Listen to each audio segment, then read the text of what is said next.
আসসালামু আলাইকুম আপুরো ভাইয়েরা, আজ আমি আপনাদেরকে পুরীর সাথে আলুর দম ভাজি করা দেখাবো, পুরিও সাথে দেখাবো। এখানে 6-7টা আলু নিয়ে নিলাম, এগুলো এখন সিদ্ধ করে নেব।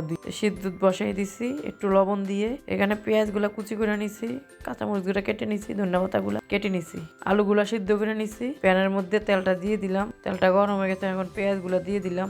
এখন একটু ভেজে নেব, একটু ভেজে নিলাম। এখন কাঁচামরিচ গুলো দিয়ে দেবো, দিয়ে একটু নেড়ে 1 মিনিট রেখে দেবো। একটু হলুদ দিয়ে দেবো। এখন আলুগুলো দিয়ে ভালো করে নেড়ে নেব। পরিমাণ মতো লবণ দিয়ে দিব। অল্প একটু উপর দিয়ে বিট লবণ দিয়ে দিয়েছি, বিট লবণটা দিলে একটু টেস্ট লাগে। আপনারা অবশ্যই চেষ্টা করবেন একটু বিট লবণটা দেওয়ার জন্য। যে কয়েক মিনিট লাগিয়ে ভেজে নিলাম। এখন উপর দিয়ে ধনিয়া পাতাগুলো দিয়ে 2-1 মিনিট ভেজে নেব। এই যে ভেজে না হয়ে গেছে। পুরি বানাবো, পুরির জন্য এখানে 2 কাপ আটা দিব। এখন পরিমাণ মতন লবণ দিয়ে দেবো, কুসুম গরম পানি দিয়ে ভালো করে এখন মেখে নেব। মেখে নিলাম। এখন একটু তেল দিয়ে দেবো উপর দিয়ে, দিয়ে ভালো করে মেখে নিলাম। এখন 10 মিনিটের জন্য রেখে দেব ডেকে।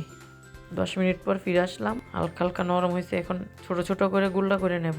এই যে আমার সবগুলা নেওয়া হয়ে গেছে, পুরির গুলা বানিয়ে নেব। সবগুলো বানিয়ে নিয়েছি, তেলটা বসাইছি, তেলটা গরম হয়ে গেছে। এখন লুচি দিয়ে দেব।